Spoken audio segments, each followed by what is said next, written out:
Muito bem, este é a Conexão Futura aqui na tela do seu canal Futura e também estamos lá na web. Acesse o nosso site futura.org.br/Conexão Futura. Aqui você encontra os nossos episódios mais recentes. Você pode assistir quantas vezes quiser. E também aqui embaixo nossos links para as redes sociais. Estamos lá no Facebook, somos Canal Futura Oficial.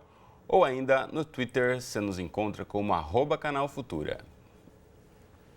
Bom, eu começo o programa de hoje fazendo algumas perguntinhas para você que nos acompanha. Você aí come quando não está com fome? Você gasta muito tempo comendo ou, se não comendo, pensando em comida? Ou você come para fugir de aborrecimentos ou dificuldades? Bom, se você respondeu sim, é preciso ficar atento. Essas questões foram elaboradas pelos Comedores Compulsivos Anônimos, um grupo aí que promove reuniões frequentadas por pessoas que já apresentaram distúrbios alimentares. Segundo informações do nosso Ministério da Saúde, em 2014, mais de metade da nossa população brasileira estava acima do peso. E aí, quando a alimentação começa a afetar outros hábitos, é sinal de que você pode estar precisando de ajuda. Então, para essa conversa hoje, recebemos aqui no estúdio o endocrinologista Pedro Assede. Ele é membro da Sociedade Brasileira de Endocrinologia e Metabologia e pesquisador do Grupo de Obesidade e Transtornos Alimentares e ainda mestre em endocrinologia pela UFRJ. Tudo bem, Pedro? Bem-vindo. Obrigado pelo convite. Obrigado a você pela presença.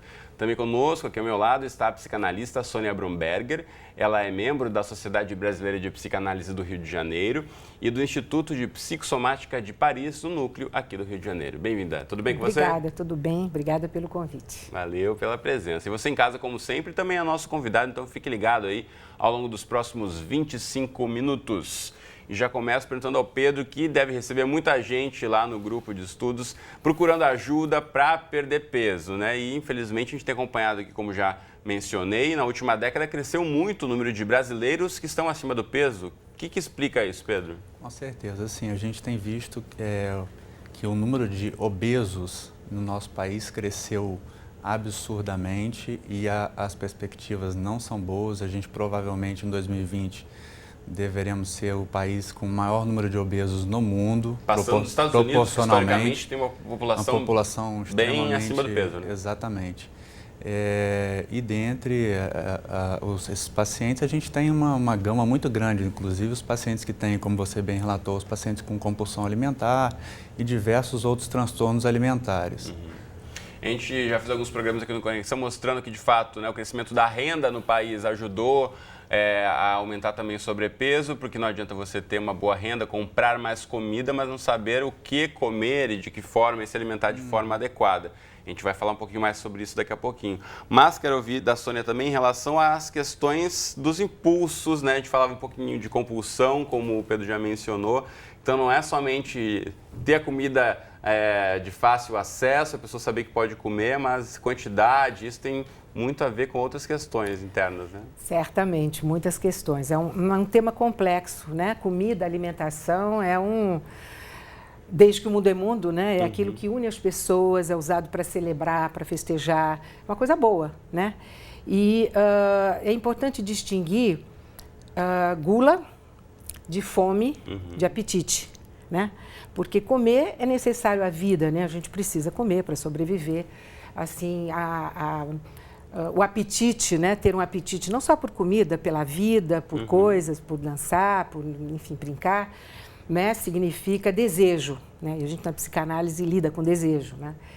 Já a gula, definido, né? Que como quase uma voracidade, né? Um comer em excesso, beber e comer, para além da necessidade, né? E que ao longo da história sempre foi incentivado, né? Bacanais gregas, né? Romanas, o pessoal comendo, né? Deitado ali. E, como ele falou, né? Atualmente, já nos últimos, acho que 30 anos, problema mundial, nas sociedades desenvolvidas também, muito estimulado pela indústria, pela pressão. Porque a gente não pode vilanizar a gula, né? O comer não é uma coisa ruim, né? É uma coisa boa. É uma necessidade básica e também é legal, é gostoso, né? Você encontrar os amigos para um jantar, para um almoço. Tudo se celebra, né? Impressionante você vê as propagandas, né? Todas giram praticamente, menos a de cigarro, eu acho, em torno de comida, né? Comida Celebrar, e bebida, né? vamos comemorar, vamos bebemorar, é tudo em torno de comida e é uma coisa boa. A questão é quando é que isso ultrapassa um tanto razoável, né, e que se transforma numa voracidade, né, também com condutas compulsivas, e tem muitos quadros, né, que, bom, pode-se falar depois, e traz sofrimento ao indivíduo e, mais ainda, prejuízo para a saúde física, mental também. Sem dúvida. Né? Pedro, a questão dessa educação, né, como a Sônia já mencionou, comer é importante e é bom, ninguém, né, deve também demonizar o excesso em algum dia aqui, de vez em quando, vai ter aquele jantar que você vai comer demais, ou aquele almoço de família gostoso, que é importante celebrar também, aproveitar aquele momento, mas tornar do excesso a regra, aí que está o problema, né? Com certeza, a gente identifica alguns pontos, principalmente quando a gente está num questionamento, está na anamnese, de que o indivíduo está caminhando para aquele quadro de compulsão alimentar, principalmente quando você começa a detectar que está havendo perda de controle. É um indivíduo que normalmente ele come uma quantidade muito exagerada de comida, que a maioria das pessoas normalmente iria comer num intervalo curto de tempo, associado normalmente a algum sentimento negativo em relação, ele percebe que ele exagerou, mas existe a perda do controle. Normalmente são indivíduos que até comem sozinhos, comem escondidos, pelo sentimento às vezes até de culpa. E isso ou para não ser julgado também pelos outros, para não ser julgado. E isso acontece pelo menos um critério temporal de duas vezes pelo menos por semana num período mínimo de 6 meses. Isso é importante esclarecer para que as pessoas fiquem atentas de que às vezes a gente tem uma imagem do indivíduo que está obeso que parece que o indivíduo está obeso porque ele não tem caráter. Ele está obeso porque ele está comendo demais, exageradamente, e é um indivíduo que tem um caráter fraco, ele tem uma moral fraca, ele não tem vergonha. Quando, na verdade, ele pode esconder um problema grave de que precisa ser tratado. E para ser tratado, ele precisa ter diagnóstico. E o transtorno de compulsão alimentar periódica, hoje, é considerado um diagnóstico, tanto em psiquiatria quanto na endocrinologia, como um transtorno alimentar. Que a gente ouve muito falar na mídia, quando se fala em transtorno alimentar, a gente ouve muito falar de bulimia nervosa e de anorexia. São 2 temas que a gente ouve com recorrência. Só explicando para quem está em casa, diferenciando anorexia de bulimia, por favor. Anorexia normalmente é aquela paciente que tem um IMC muito baixo. Índice de massa corporal. Isso, o índice de massa corporal normalmente abaixo de 18,5, que é o peso dividido pela altura ao quadrado, e normalmente utiliza técnicas ou restritivas ou purgativas para manter um peso baixo. E a paciente bulímica é aquela paciente que passa por um processo compulsivo e que utiliza algum mecanismo compensatório, normalmente ou purgação, provocar vômitos, ou excesso de exercício físico, ou uso de laxantes ou de diuréticos para tentar manter o peso. E ela normalmente tem um IMC normal, ou seja, não é uma paciente nem obesa e nem é uma paciente com baixo peso, diferente da anoréxica. E é importante sempre mencionar aqui essa questão que o Pedro disse de como ver o tratamento e o problema como ser tratado, que não é só a questão da alimentação, é a questão de um tratamento conjunto. A saúde mental é fundamental ser um acompanhamento também de um profissional dessa área, né, Sônia? Claro, porque é um assunto muito complexo, né? Exige a intervenção de uma equipe multidisciplinar, muitas vezes, como é o centro onde ele atua. Eu queria ressaltar que a anorexia, né, é considerada uma situação mais grave do que o guloso, o que come desmedidamente, né? Tem uma relação quase delirante com a comida, né? Uma construção na mente de que eu não preciso, de que esse pouquinho que eu comi é demais, vou ficar enorme, eu preciso então, sei lá, ficar 3 horas, 4 na academia, tudo mais. Bom, enfim, então, às vezes precisa interná-la, né? Porque ela fica num peso que ameaça a vida, é risco para a vida. Parênteses, né? Andou tendo aí na internet um tempo atrás exemplos de manequins, né? Que por conta daquela obsessão de estar na forma, estar no peso, né? Entravam numa conduta, num comportamento anorético, né? E isso foi proibido. Agora, estipular um peso básico, a própria indústria da moda que tem incentiva ficado isso, alerta em né? relação a isso. E eu queria falar também que a questão da comida é uma questão de grau, né? Você pode, eventualmente, ter um período em que você está mais voraz, mais guloso, fazer vestibular, fazer uma viagem, vai casar, brigou com o namorado. Uns comem muito e outros param de comer, né? Então, é sempre a expressão na comida. O importante é o critério da continuidade, como ele falou, né? Uma coisa que persiste e se mantém e se torna preocupante, né? E aí com todo rituais, né? Com exclusão de alimentos, né? Porque, caso contrário, é uma coisa, parte da vida, né? A gente usar a comida como algo que indica uma vontade, né? Um apetite, um drive, um tesão, né? Sem dúvida. Pelas coisas. Agora, Pedro, assim como você mencionou aqui, o diagnóstico, mesmo a construção desse problema não acontece de uma hora para outra. O tratamento também, ele tem algum tempo médio estipulado? Depende de cada paciente. Ele precisa, uma vez que tem um distúrbio alimentar, vai precisar estar em tratamento para sempre? Cristiano, isso é uma pergunta difícil, porque isso depende muito de fatores individuais. A gente sabe que a obesidade tem fatores genéticos envolvidos, tem fatores comportamentais, então isso depende muito do apoio familiar, mas normalmente a gente encara a obesidade como um problema crônico.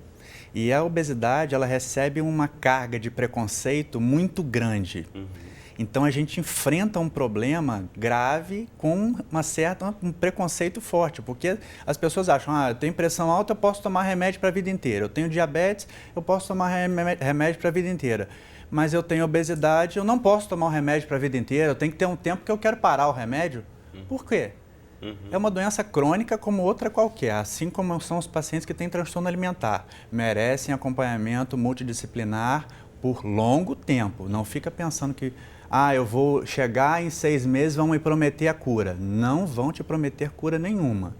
E eu queria se alguém prometer, fique suspeito, né? Fique atento em relação a isso. E eu queria enfatizar, principalmente, o trabalho multidisciplinar. Não, os médicos, nós temos, às vezes, a mania de achar que nós resolvemos tudo. O médico em si tem esse pensamento. E a gente vê, na prática, que não resolve. Lá no grupo de obesidade e transtornos alimentares, a gente tem uma equipe que é composta por psicólogo, psiquiatra, nutricionista e um endocrinologista, e mais assistente social. Então, eu sou o último da linha, eu sou o último que vejo. Depois que todo mundo já viu, é que vai passar pelo controle endocrinológico, para saber se existe alguma coisa, alguma causa hormonal que esteja desencadeando aquilo tudo. E o trabalho da equipe é fundamental nesses casos. Bom, Pedro mencionou o grupo, vamos aproveitar e mostrar o site na tela então para você de casa, o GOTA, que é o Grupo de Obesidade e Transtornos Alimentares, gota.org.br. Quem pode buscar auxílio com vocês, Pedro? Na verdade, o GOTA funciona dentro do Instituto Estadual de Diabetes e Endocrinologia. Ele é um serviço público que na verdade, qualquer pessoa pode ter acesso, quem tiver sintomas. No site tem o link para você fazer contato com o grupo e a gente tem a equipe que responde todos os e-mails e faz. Lógico, a gente está com uma lista de espera grande por conta do ambulatório e a gente a demanda é maior do que a gente consegue absorver, mas você pode entrar direto em contato com o site, com certeza você vai ter resposta. Muito bacana. E também mencionar aqui, como o Pedro já mencionou também, que o tempo muitas vezes é relativo e tem essas dietas do perca peso rápido. Perder peso rápido até não é o problema, né? Mas o manter o peso e ficar saudável, aí sim que é mais complicado de você conseguir, né, conciliar. Agora, Sônia, a gente sabe que aqui a questão da compulsão alimentar, muitas vezes a pessoa desencadeia um transtorno e vai acabar na comida. Mas tem alguma semelhança com quem, por exemplo, desenvolve algum tipo de vício em outro tipo de substância ilícita ou na bebida, no cigarro? É uma adição também, né? Pode ser o cigarro, que também é bem nocivo, drogas, sexo, consumo, né? Eu queria distinguir o seguinte, bom, vou puxar a brasa como psicanalista, né? Que a gente se ocupa assim da singularidade, né? Do entendimento, de uma compreensão de cada indivíduo, a sua história e qual é o valor que a comida e o comer dele tem nisso. E fazer uma distinção entre a criança pequena, que é gulosa, que é gordinha, que é voraz, que come, é uma coisa. Adolescente é outra. A criança, né, ela tem um sistema, vamos pensar, né, além das questões familiares, do incentivo, culturas em que o comer, né, o ser gorducho é bom, tem que ser levado em conta. Mas, digamos, a gente tem que entender se essa criança ela tem nisso um sistema de compensação para vazios, para buracos afetivos, né? Até que tenha sido indicado pela família, né? Em vez de conversar, brincar, toma aqui um milkshake, toma aqui um chocolate e tal. No adolescente ou pré-adolescente já entra a questão da imagem corporal. Já é outra questão, outra situação, né? Já é o ter que estar de acordo com um padrão de exigência imposto pela cultura, pela mídia, pelos amigos, né? Então, há uma obsessão em manter a estética e aquelas práticas aí exageradas de regime, entra com bulimia, vomita para fantasia de não engordar, e isso é diferente na criança, né? Então, achei importante agora, apontar isso. Você mencionou também a questão de ser bonito, ou ser culturalmente louvável quando a criança é gordinha, todo mundo acha bonitinho e tal, aí vira adolescente gordinho, é o contrário. Exatamente. Porque não pode, porque esse adolescente gordinho é preguiçoso ou não está em forma porque não quer. Então, de um momento, de uma fase da vida para outra, o bebê vira gorducho, completamente. Orgulho da mãe, né? É assim, eu alimentei bem e tal, meu leite é bom, é natural isso, né? Mas tanto que, bom, os pediatras cuidam disso, né, para que a alimentação seja adequada e saudável, tem a coisa genética e tem essa história de que para tudo se dá uma comida, uma gratificação. Aliás, não é só para criança, não. Cachorro, né, quem gosta de cachorro sabe, cavalo, você dá um torrãozinho de açúcar, né? Sistema de recompensa. Ou mesmo para adulto, né? Quer agradar alguém, convida, vai pagar o almoço, vai pagar o jantar, não tem isso também? O chocolatinho que você merece porque você fez a sua aula de natação. Ou da caixa de bombons de presente, quando quer impressionar. Exatamente. A comida, ela permeia, né? E em si é uma coisa boa, é uma coisa legal, né? Não precisamos... É uma questão de desmesura, né? A gente lida na psicanálise com a questão do excesso, né? Daquilo que transborda, né, no psiquismo, e a pessoa não tem como dar conta e se relacionar melhor com, por exemplo, seu desejo, né? Eu quero emagrecer e isso vai fazer com que ele consiga, né? E também a gente está falando muito aqui da questão do tratamento, acompanhamento psicológico e da dieta e o exercício físico também, né? A gente não pode deixar de mencionar que é fundamental e para você também queimar as calorias que ingere em excesso, enfim. Agora, Pedro, existe aí muitas informações em relação à alimentação da criança, que talvez controlando a alimentação da criança até uma certa idade, isso poderia influenciar ou não para ela ser um adolescente e um adulto obeso. Que idade é essa e que tipo de cuidado devem os pais de crianças pequenas ter? Na verdade, o fato mais importante da gente considerar é que a criança, ela copia comportamento. Está provado que o indivíduo que convive com uma família de indivíduos obesos, ele tem até 7 vezes mais chance de se tornar um adulto obeso. Então, você que é pai, que é mãe, tem que prestar atenção no que você está comendo e principalmente comendo na frente do teu filho. Que é o exemplo que vai ensinar a criança a escolher seu alimento. Tem algumas dicas que a gente dá, então não comer fora da mesa, o sentar à mesa é um pouco terapêutico, na hora de você até orientar a criança o que ela deve comer, que escolhas fazer, para ela saber escolher melhor. E importante, a gente diz que até mais ou menos os 3 anos de idade, é importante que você ofereça a maior quantidade de alimentos possível ao teu filho. Uma quantidade em variedade. Em variedade, sim, a maior quantidade que eu digo em termos de variedade. Para que ele experimente e no futuro consiga, por si só, fazer escolhas baseadas nas experiências emocionais que ele vai guardar na primeira infância, que aí a Sônia pode até falar melhor do que eu. Mas assim, de uma maneira geral, você ter comportamentos melhores, ficar de olho no que teu filho está comendo. Se você tem hábitos ruins alimentares, ele provavelmente vai seguir sem você precisar falar nada. Mas eu não como na frente dele, mas está lá a despensa cheia de snacks, de coisas que não tem... Biscoito, muita farinha, muito produto ali processado na indústria e pouca coisa natural. Exatamente. Né? A criança, você não precisa falar nada. Às vezes ela tem o ouvido muito atento e o olho mais ainda. Então ela só observa e ela vai copiar o mesmíssimo comportamento do pai e da mãe.